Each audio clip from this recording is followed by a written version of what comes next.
The Houston Rockets were involved in one of the biggest trades in NBA history, as they sent their franchise player for the majority of the last decade, James Harden, to the Brooklyn Nets, as it seemed they hit reset. That may have not been the case, however, as the Rockets have been on a tear as of late, winning their last 4 games. So, are the Houston Rockets going to actually be good in this new era? Can they make the playoffs this season? I'll be going over that in today's video, as well as talking about the players making this stretch possible. Before we start, if you're new here and enjoy the video, be sure to subscribe for more NBA content like this. I'm trying to hit 16,000 subscribers, so all support would be greatly appreciated. Anyway, with that being said, let's talk about the Houston Rockets. As I mentioned, the Rockets are currently on a 4-game winning streak, their longest of the season thus far, so it's pretty crazy they've been able to do it with their superstar player gone. This run hasn't been terribly easy either. Obviously, Detroit and Washington should be winnable games for any team, but to beat Dallas as comfortably as they did without Christian Wood too, and to win against Portland in the fashion they did is amazing and shouldn't be understated. Out of all the 4 games in this stretch though, the best had to be their game against Portland today. The Rockets were coming into this game fully loaded and healthy, with their new core of Oladipo, Wood and Wall all playing together for the first time. The results of it would give fans a general idea of how the Rockets stack up against the West competition, as Portland are a playoff level side, so for them to fight back from 20 points down and hold on down the stretch like they did is just phenomenal. It's only 1 game, I'm aware, but it gives a glimpse of what the full capacity of this team could potentially be, and as a Rockets fan, that gets me very excited. So, what players have stepped up lately? What guys have allowed for Houston to turn things around after the Harden trade when the team seemed destined for a rebuild? The first player dominating right now for Houston is John Wall. After being out of the game for over 2 years, Wall finally returned this season, but to a different team, the Houston Rockets.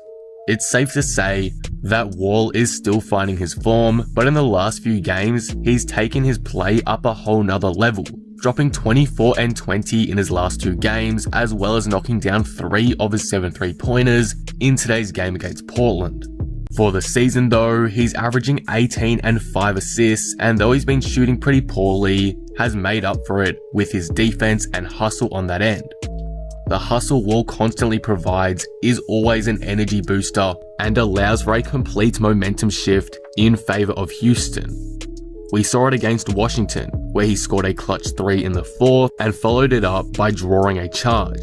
It's the little things like that that make Wall so important to the success of Houston and has allowed them to be so good as of late. Wall's ability to instill the new, hard-working culture in Houston has been fantastic as well. He's made it clear about what he wants the Rockets to be about, and basically, they've all followed that lead. The team chemistry in turn has been great, seen with the ball movement, and Wall has been the center of why that's happened. His leadership is so crucial to the Rockets overcoming all the adversity they currently face. Overall, though Wall is still rough around the edges after returning to basketball, he's providing the Rockets everything they could ask for on and off the court, and it's creating a fun new culture in Houston as a new era begins. A player leaping onto a new level this season is Christian Wood, who's making a case to be a first-time All-Star and perhaps the most improved player in 2021. The Rockets got Wood in free agency on an amazing contract that has set them up perfectly for the future, and with his new enlarged role, he's taken a major leap. He's currently averaging 23 points per game and 11 rebounds on elite efficiency, shooting 53% from the field and 37% from 3.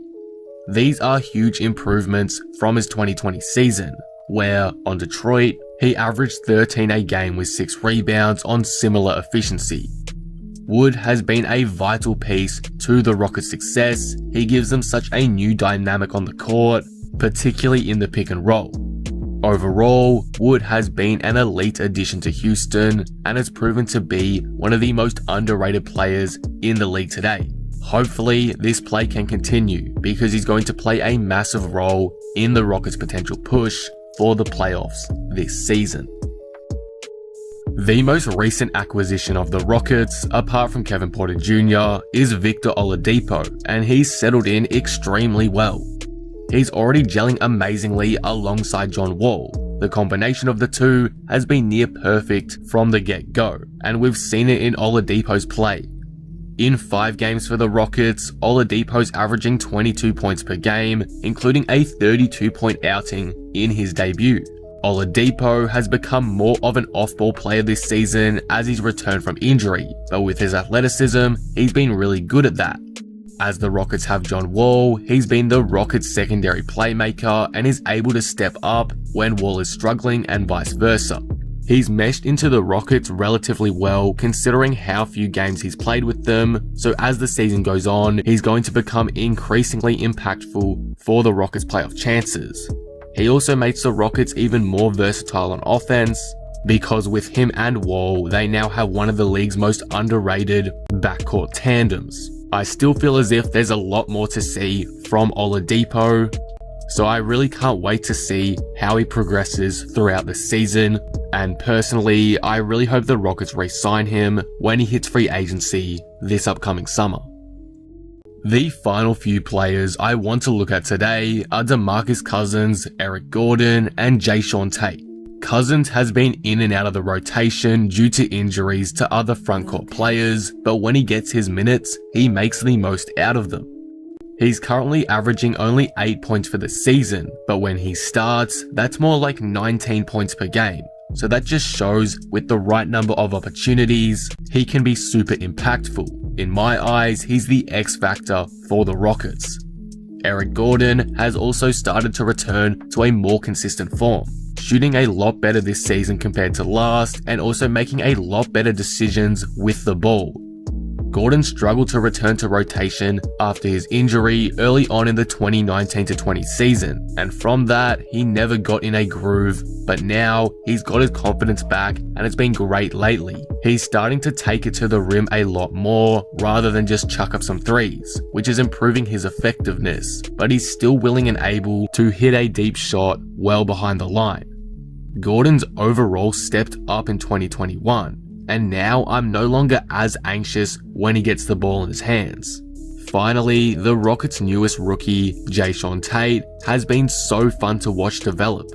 Coming out of Australia's NBL, Tate's hustle has ensured him a regular spot in the Rockets' rotation. Though he's not scoring much, the energy he provides is important and he makes his presence felt always when he's on the court. The box score doesn't always show his full impact, but he's a positive mostly for the Rockets, and as a fan, I've loved watching him play this season amongst the stars like Wall and Oladipo. So those are all the players I wanted to talk about in depth today. In my eyes, they make the most impact and have allowed the Rockets to dominate in these last 4 games, particularly Oladipo, Wall, and DeMarcus Cousins in the absence of Christian Wood. But what else have the Rockets done that's put them into the playoff conversation? Well, the Rockets fired Mike D'Antoni in the offseason, and that's seemingly been a great decision so far. As with their new head coach, Stephen Silas, the Rockets have a quite different system that's maximizing the success of this new core. Silas is including a lot more ball movement I've noticed, which is building up the chemistry between new teammates as they get used to each other's play styles.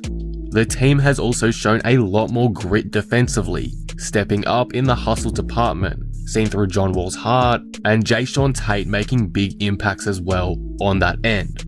The Rockets are also taking it to the basket a lot more, whilst remaining a large outside threat for oppositions, which has caused a lot of problems for the other team, so that new focus has been great to see too. With Harden out of the picture, Silas is finally able to do what he set to do when he first signed with the team, and it's starting to be a success. In my eyes, this new system he's implementing has arguably been the biggest factor to the Rockets' success. so you have to give them a lot of credit. The Rockets are creating more opportunities through assists, they're attacking the basket a lot more, and they're turning up the intensity multiple levels defensively.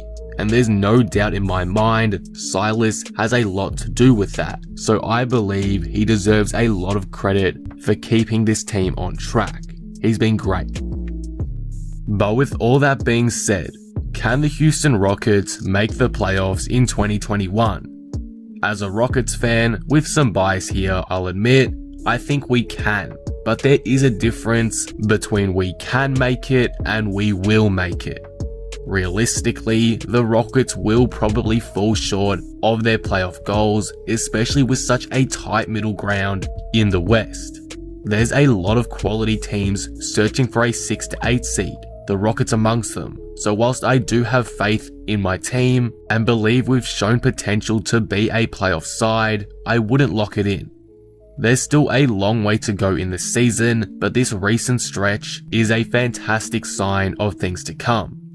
I personally believe the Lakers, Clippers, Jazz, Nuggets, they are all better than the Rockets easily in my opinion, and maybe the Mavericks and Suns can be included there if they are at their best. But apart from that, I truly think the Rockets can compete with every other team in the Western Conference. They proved that today against the Blazers. So again, whilst I think realistically the Rockets probably do not make the playoffs, there's still a real chance to do so. This team has the talent to lock a lower seed out west, and I hope they make the most out of that opportunity. But overall, these are my thoughts on the Houston Rockets and their playoff chances. With their new system and head coach, with the dominance and versatility they now have within their main core of players, the Rockets are a real chance to return to the playoffs in 2021. It's a new era, and there's a lot of inexperience within the group, but with the Western Conference being as competitive as ever, I have faith that they can give it a good crack.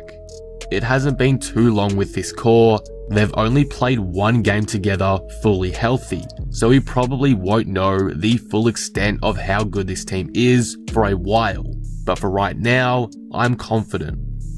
The Rockets players all have something to prove, whether it be Oladipo and his doubters, Wall and his previous team not giving him a chance he felt he deserved, PJ Tucker trying to prove he deserves a better contract, Jae'Sean Tate attempting to show he belongs. They are all hungry to shut everyone up. So, if I were you, I wouldn't count out the Rockets just yet. This may be a new era, but this team is full of fierce competitors willing to put it all on the line for the benefit of the team. They want to show everyone how good they really are, and that motivation will be key to them having a playoff caliber season in 2021. As I've said, it is unlikely, but this Rocket squad is starting to show their true potential, and I cannot wait to see them play out the rest of the season. And that will conclude the video. What do you guys think of this? How good are the Houston Rockets to you? Can they make the playoffs this season in your opinion? Let me know all your thoughts down in the comments below. If you enjoyed the video, be sure to drop it a like and subscribe. But with that being said, I am out. Peace.